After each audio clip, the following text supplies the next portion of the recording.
Very much. Good afternoon, everyone. Thank you for being here. Thank each and every one of you who was involved in the organization of this event. And I particularly want to thank all of those from the greatest state in the Union, the great state of Maine, for getting on a bus last night at 8 o'clock and driving through the night. I mean, you gotta get extra credit to go from the state of Maine to Washington, D.C. on the hottest day of the year. So thank you, the great state of Maine. It is a great honor for me to be serving as the new president of this great organization and network. And as part of my orientation, I just got back last week from a trip to Africa. I went to Kenya, I went to Rwanda, and I went to the newest nation on earth, the Republic of South Sudan. And I saw in Kenya an example of where the international community got it right. There was violence following the election, the last national election, that was threatening to go into cataclysmic proportions, but a quick, swift, direct, and skillful intervention with the United States taking a lead and the international community being involved, and that crisis was averted and untold numbers of people's lives were saved. We got it right. Then I went to Rwanda, where this country and this world could not have gotten it more wrong. And because we shielded our eyes and took our attention away from 10,000 people dying every day, 1 million souls perished in that country.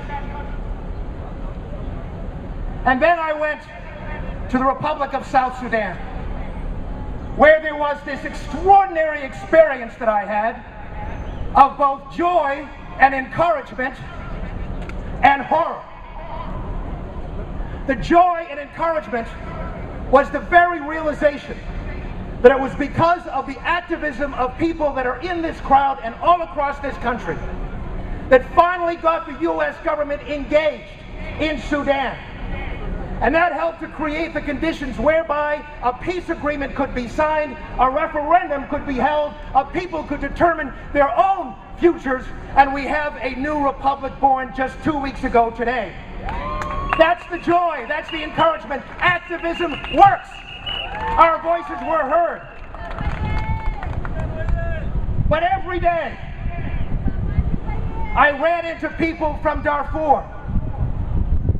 I ran into a priest from the Nuba Mountains who had escaped from South Kordofan just 2 weeks before. And he told me that churches were being looted. They were being burned. And in one case, a Catholic church in the middle of the city was being used as a military outpost. I heard about a military offensive that involved going village to village, house to house, dragging people out of their homes, arresting them, torturing them, killing them, and their crime is to be of a certain ethnicity and race and religious faith. It was an Alice in Wonderland moment when on the 9th, 2 weeks ago today, in the midst of all of these horrible stories that I was hearing, I saw a statement from our State Department, and with all due respect, our Secretary of State, that called upon the nation that is responsible for these horrendous acts to, in her words, continue on the path to peace. And the next day, in the Washington Post in this city, an op-ed in which she called upon the United States to be making progress with the government of Sudan to normalize relations.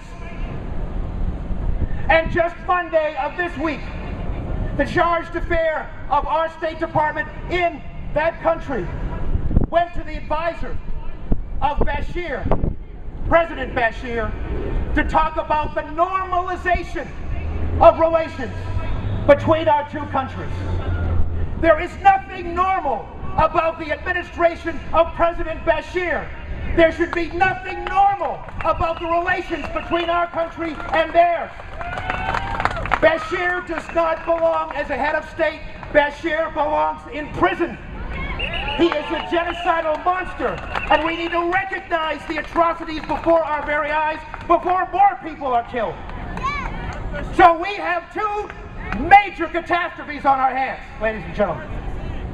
One, the horror that's going on right now in Sudan, in Darfur, as bombs continue to drop on villages, as tens of thousands continue to be displaced. In the Nuba Mountains of South Kordofan, of attacks on innocent people throughout that country. That is a major catastrophe and a major challenge. But the second catastrophe and the second challenge is a U.S. government that has yet to pay significant enough attention and take tough, not words, but action to stop the atrocities of Sudan. We need to have tough sanctions on Bashir and all of his cronies. We have to have him before the ICC in The Hague.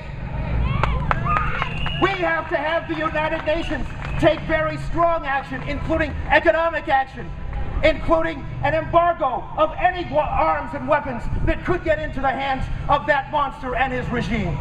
And we need an international force to be there to protect the people who are under assault right now, an international force with the mandate and the resources to save human lives.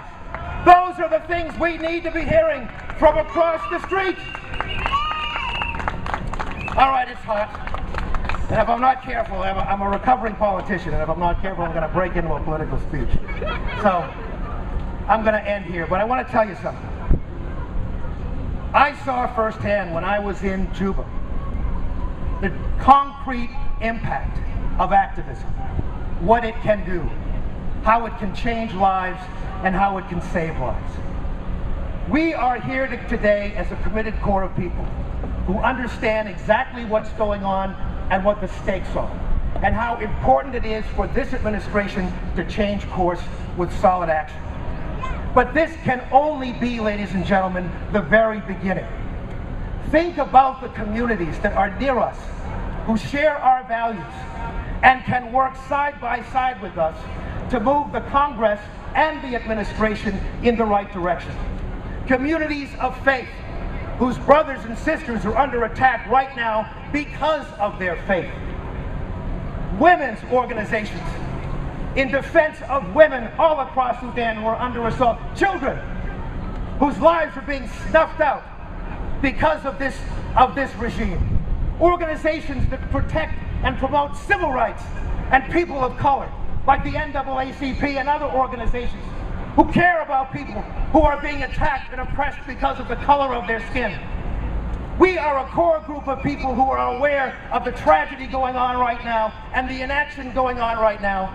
And it's our responsibility to reach out to those communities who share our values, who can join us if they know the stakes and the power that we as a united community can have in stopping this atrocity and bringing this country rightfully to a policy and a practice that's worthy of the people of this country. Thanks so very much for being here. Let's let today be the very beginning of our work. Thank you.